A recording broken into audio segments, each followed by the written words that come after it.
Hello, welcome back to your girls channel. This week we did our final newscast.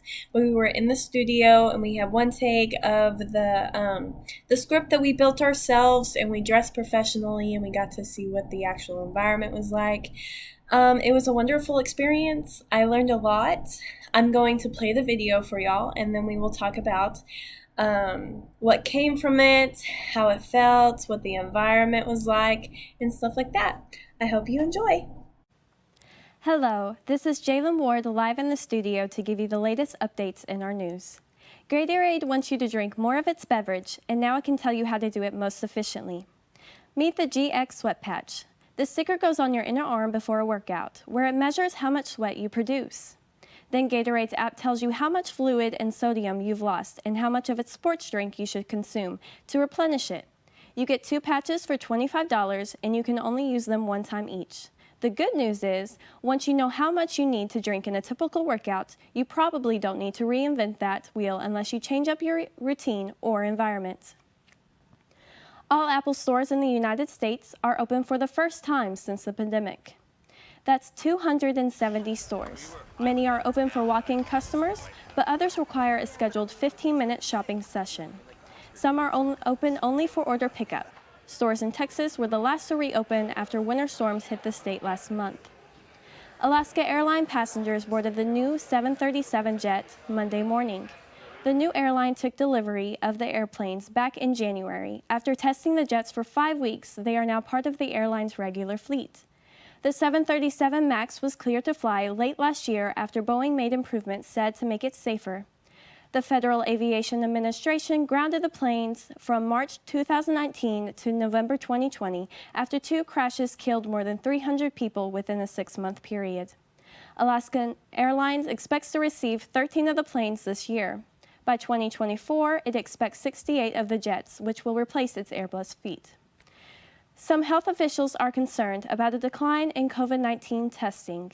The COVID tracking project shows test rates have dipped by a quarter since mid-January. The CDC says those tests are critical to controlling the pandemic, even as vaccinations are getting underway. The agency points to case numbers that are plateauing and coronavirus variants that are spreading. That's all for today. I'm Jalen Ward, and thank you for watching. There was a lot that I learned over the process of all this. So our first one was like the cold read. That one was probably the most nerve-wracking. You didn't know what to expect, and it was just a lot more pressure in the moment. You weren't used to what you were doing. We weren't used to the environment whatsoever. Like, we were all learning new things and stuff like that, which I think added more pressure. I think once you get used to it, like nerves go away. But like, that one was really nerve-wracking.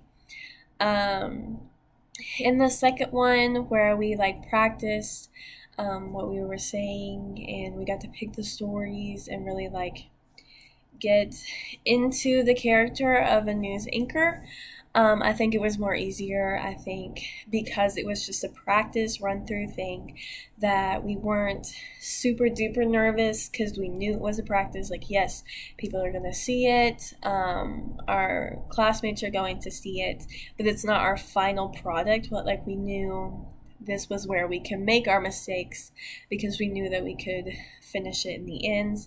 I was a little nervous for like the run through. Just because I was like, I might make a mistake, but at the same time, like, this is the point where I can learn and like figure out those mistakes before in the future when I make my final product. Like, I already fixed those ahead of time. The final product, I have weird stage fright. Like, it's like the opposite.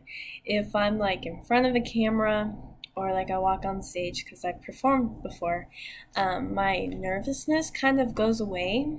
And so when it was our final product, like when I sat down in the seat, I wasn't too nervous. Nerves kind of hit me at like one point when I like stumbled over my words a little bit, but it wasn't as bad as like the cold read and stuff like that. And like, I knew like my nervous tics might come out, and stuff like that. But just being in the environment for the final product wasn't like as nervous as I was when the cold read was happening and stuff like that. I also think it was because I was more prepared, because I knew what was in the final product, because I've read that before, obviously, when we were in the practice run. And so I feel like for my final product was my best performance, as it should be. And I learned a lot because I obviously, like, I worked camera, stage manager, like graphics and teleprompter and stuff like that. Like, I got to learn so much in this project, and I'm happy that I could be a part of it. Thank you for watching this video. I hope you like it, and I hope you come back for more. Bye!